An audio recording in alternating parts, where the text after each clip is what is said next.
Yang kaya makin kaya, yang miskin makin miskin. Yang kaya makin kaya, yang miskin makin miskin. Disebut dengan paradigma begitu ya. Ya. Kesamaan ucapan, kesamaan sikap, dan keselarasan dengan perbuatan bagus. Ya. Jadi ada istilah paralel gitu ya, antara apa yang dipikirkan, apa yang diucapkan, apa yang menjadi sikapnya, apa yang menjadi perbuatannya. Nah, ketika seseorang itu diamanati satu jabatan, maka ia akan berpikir bagaimana gagasan, idenya itu tertuang menjadi, selain cetak biru yang disebut dengan blueprint, itu juga bagaimana blueprintnya itu menjadi aksi nyata. Inilah yang saya sebut kesamaan pikiran, ucapan, sikap, dan perbuatan. Nah, ini pertama. Kemudian yang kedua, bagaimana bila itu tidak terjadi kesamaan? Bagaimana bila itu tidak paralel begitu ya? Nah, bila pikiran, bila ucapan, bila sikap, bila perbuatan itu tidak paralel ya, maka muncullah satu istilah yang disebut dengan tuna integritas. Tuna integritas ya. Okay. Tuna integritas. Jadi integritas itu kalau tadi disebut bahwa akan memancarkan trust, kepercayaan, maka sebaliknya tuna integritas ini akan membuat distrust gitu ya, ketidakpercayaan.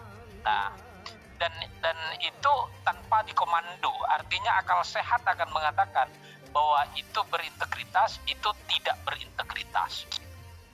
Nah, ini sebagai pembuka. Ya. Nah, selanjutnya bagaimana melihat Indonesia misalnya ya. Kita kalau di dalam narasi yang kita bangun dalam diskusi malam ini yang kemudian tergelar, bahwa berbagai kemiskinan, berbagai ketimpangan, dan melewati beberapa periode presiden ke presiden, tetapi harapan bahwa Indonesia itu terkurangi sedikit demi sedikit soal ketamakan terhadap duniawi, di mana ketamakan itu kan tidak bertepi ya Pak Gus ya. Jadi berapapun yang ia dapat itu tetap merasa tidak cukup. Berarti itu persoalannya ada di paradigma, ada di pola pikir gitu kan, ada di perasaan merasa cukup atau perasaan terus kurang begitu ya, kira-kira begitu. Nah, seorang pejabat yang selalu dipenuhi isi kepala, pikiran dan hatinya itu kekurangan begitu, walaupun gajinya melimpah ya. Apalagi kemudian didukung oleh keluarga yang sebentar-sebentar misalnya menggoda begitu ya. Bila misalnya suami pejabat atau istrinya pejabat begitu, itu kan keluarga itu memberikan kontribusi positif. Bagaimana keluarganya yang menjadi pejabat tadi itu akan berperilaku bersih atau justru akan berperilaku koruptif begitu. Nah, apa misalnya? Jadi seorang istri misalnya bicara pada suaminya di suatu malam bagus, di saat makan malam begitu, disampaikan, ayah, ini teman saya, teman sosialita saya ini sudah membeli kendaraan roda 4 yang demikian mewah begitu. Nah, satu pernyataan dari seorang istri kepada suami dalam suasana yang rileks, santai dalam meja makan, itu akan menyumbang ya, akan menyumbang hal yang mengarah kepada negatif dalam otak suami. Begitu pula sebaliknya, itu bila suami terhadap istrinya misalnya. Nah, mengapa saya katakan begitu? Dalam kajian psikologi, seorang keluarga yang diikat oleh satu pernikahan begitu ya, apakah itu anak, suami, istri begitu, dia akan cenderung cintanya itu melabrak logika bagus. Iya. Melabrak logika, jadi unlogik dia. begitu keluarganya ingin ini, mesti yang dipikirkan bagaimana cara memenuhi. Itu yang disebut cinta mengalahkan logika, Bang. Ya, cinta mengalahkan logika. Jadi padahal duitnya tidak ada, gajinya tidak cukup, tunjangannya juga sudah habis, tapi ia harus memenuhi apa yang digumamkan, apa yang disampaikan oleh keluarganya di meja makan tadi itu. Nah, makanya saya sebut bahwa keluarga itu memberikan kontribusi positif. Bagaimana bila pasangannya itu kemudian diamanati satu jabatan. Ini yang kedua. Kemudian yang ketiga, kerap kali kita ini mengatakan sesuatu yang sudah lama berjalan, sesuatu yang sudah lama berlangsung, itu dianggap sesuatu yang benar. Itu persoalan tuh. Dianggap sesuatu yang sudah benar, ini sudah lama berjalan, begitu kan. Apalagi semakin banyak orang mengatakan bahwa ya itu sudah lazim, begitu ya misalnya. Nah, itu sudah lazim begitu. Padahal yang ingin kita kembangkan di dalam gerakan masyarakat perangi korupsi ke depan selama 4 tahun ke depan adalah bagaimana berperilaku benar. Bukan membenarkan yang biasa, tetapi membiasakan yang benar.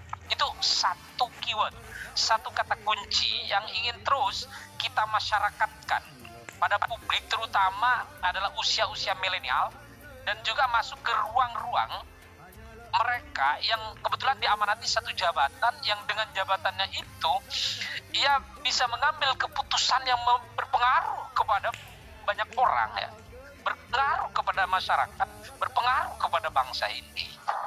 Ini yang keempat. Kemudian yang kelima, memang saya punya satu ilustrasi, izinkan saya ingin cepat-cepat sampaikan ini. Pada Medium 2003 saya pernah menulis satu artikel di majalah kampus ternama di Kota Malang berjudul Merayakan Kematian Tuhan. Ya, merayakan kematian Tuhan. Jadi kalau kita bicara tentang kematian Tuhan, tentu ingatan kita itu ada misalnya Karl Marx misalnya begitu ya. Ada Lenin, ada Hegel, ada Mao Zedong, ada tokoh-tokoh kiri lainnya misalnya. Nah, tapi poin yang ingin saya sampaikan dalam tulisan saya itu adalah bagaimana seseorang yang awalnya integritasnya itu baik, pendidikannya juga baik, pengetahuan agamanya itu cukup, ketika terpilih menjadi seorang pejabat, ia mudah terjerembab dalam kubangan korupsi. Nah, kenapa itu? Nah, itu mengapa? Nah, ini yang perlu kita telusuri. Selain ada faktor keluarga tadi. Nah, yang pertama adalah industri dan organisasi. Saat ia masuk, saat ia dilantik sebagai seorang pejabat, itu misalnya contoh ini di legislatif misalnya ya, ada seorang sekretaris dewan itu datang ke ruang kerja dewan, disampaikan bahwa ini ada proyek Pak, ini pengadaan barang dan jasa ini. Nah, terus, proyek ini bisa diatur Pak, ada kelebihan lah sedikit begitu, ini bisa bagi-bagi rezeki misalnya. Ya. Nah, nalar akal sehatnya, karena ia orang yang berintegritas, ia akan mengatakan, oh tidak boleh, itu haram, itu praktek menghalalkan segala cara, itu tidak boleh. Oh baik Pak, akhirnya kembali bagus, jadi dia kembali sekretaris dewan. Nah, kembali lagi dengan angka yang lebih fantastis. Pak, kalau ini Pak dapatnya ini lebih gede nih. ini dapatnya lebih, oh jangan, ini haram, tidak boleh. Ya, tidak boleh. Yang ketiga, yang keempat, ia mulai berpikir dengan angka yang cukup fantastis. Oh ini besar ya. Nah, ini mulai tergerus dia batin yang sesungguhnya memandu jiwanya untuk terus mengatakan tidak bila itu tidak benar. Itu tergerus dan mulai terdengar sayup-sayup begitu ya, terdengar sayup-sayup. Apalagi kemudian misalnya dipukul dengan angka yang cukup fantastis lagi misalnya. Misalnya seorang anggota dewan mayoritas itu bersedia untuk melakukan pemufakatan jahat. Ya, mayoritas misalnya pemufakatan jahat itu dilakukan. Ya, kemudian menjadi barisan itu, dia bunuh itu rasa keilahian di dalam dirinya. Dia bunuh itu bahwa ini tidak benar, ini haram, ini praktek ini mengangkangi publik misalnya begitu ya. Nah, ia bunuh sedikit, akhirnya kemudian menjadi hilang sama sekali perasaan keilahian bahwa yang ia lakukan itu melanggar norma, melanggar aturan, dan melanggar tatanan-tatanan nilai kebangsaan. Nah, ketika dia bunuh sedikit, itulah yang saya sebut dia membunuh rasa keilahian di dalam dirinya, dan itu jika dilakukan secara bersama-sama. Saya tidak setuju dengan kata berjamaah ya, bagus ya. Dilakukan secara bersama-sama, itulah yang saya sebut merayakan kematian Tuhan. Itu yang kelima. Ya, itu yang kelima poin yang ingin saya sampaikan. Kemudian yang keenam, bahwa ke depan tentu organisasi seperti Gerakan Masyarakat Perangi Korupsi akan konsentrasi bagaimana bekerja sama melakukan Memorandum of Understanding itu dengan Komisi Pemberantasan Korupsi, dengan Kejaksaan Agung, dengan Mahkamah Agung, dengan Mabes Polri, dengan Ombudsman, Komnas HAM, LPSK, itu bila di tingkat pusat, di tingkat provinsi, Kejaksaan Tinggi, Pengadilan Tindak Pidana Korupsi, ya, Kejaksaan Tinggi, Pengadilan Tinggi dan seterusnya, di tingkat Polres, di tingkat kota kabupaten, gabungan kota kabupaten, ada Polresta, ada Polres, ada Kejaksaan Negeri, kemudian ada Pengadilan Negeri. Nah, bagaimana kita memonitoring peradilan yang sejak pertama misalnya kasus itu disidangkan, itu kita sudah potret sejak awal, jangan sampai proses-proses itu mengandung unsur yang disebut dengan bahasa 86 bagus. Ya, jadi 86 itu apa? Nah, itu tentu adalah arrosi wal murtasi finnar. Menyuap, menerima suap, neraka. Itu saya kira finish itu pembahasan itu. Apapun agama kita akan mengatakan bahwa apabila kita memberi sesuatu untuk memengaruhi sesuatu, itu jelas mengandung unsur korupsi. Nah, untuk memengaruhi putusan, itu jelas mengandung unsur korupsi.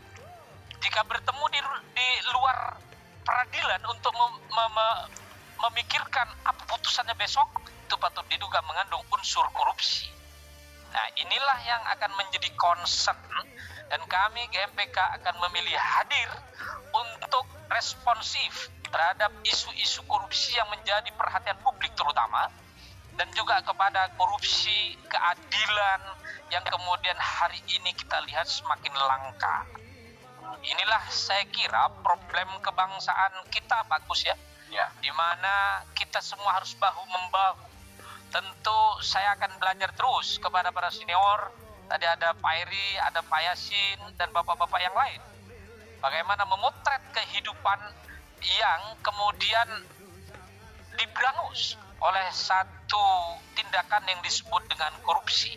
Perilaku koruptif ini tentu harus dimulai dari diri kita. Tentu kita tidak bisa membersihkan halaman orang lain sebelum halaman kita bersih. Kita juga tidak bisa menyapu halaman orang lain dengan sapu yang tidak bersih, bagus. Ya. Oleh karena itu, mari bersama-sama ya berpangku tangan ya bagaimana kita bersatu begitu untuk melakukan jihad yang disebut dengan jihad anti korupsi. Untuk bersatu untuk melakukan apa yang disebut dengan melawan nafsu ketamakan. Tentu kita warnai itu di dalam misalnya kerja-kerja KPK, di dalam kerja-kerja kejaksaan, di dalam kerja-kerja kepolisian, itu kita akan warnai itu bagus. Karena bila itu kita tidak warnai, kita hanya memasrahkan kepada lembaga-lembaga penegak hukum misalnya, tentu harapan Indonesia tanpa korupsi itu saya meyakini itu tidak akan menebal itu. Justru akan menipis itu lama-lama. Nah, sebagai closing, bahwa korupsi itu merusak negeri. Korupsi itu memberangus apa yang disebut dengan nilai atau value kebangsaan kita. Bila ini kita tidak cermati mulai hari ini, maka anak cucu kita itu akan berada dalam situasi kegelapan, bagus. Nah, itu pengantar saya, bagus. Nanti kita bisa berdiskusi. Baik, terima kasih Mas Ajis, luar biasa ya sebagai Sekjen Gerakan Masyarakat Perangi Korupsi. korupsi punya cita-cita yang luhur sekali ya. Jihad anti korupsi. Terima kasih luar biasa. Kalau Mas Heri jihad berkorupsi, jihad berkorupsi. Oke, Bapak dan sekalian, titik tangkapnya jelas ya bahwa ada hubungan yang gampang dong korupsi. integritas dengan perilaku tadi, dan pesan yang utama tadi bahwa ternyata korupsi sangat banyak dipengaruhi oleh faktor keluarga menjadi faktor keluarga. Ya, masih Jibril itu dengan Memperkaya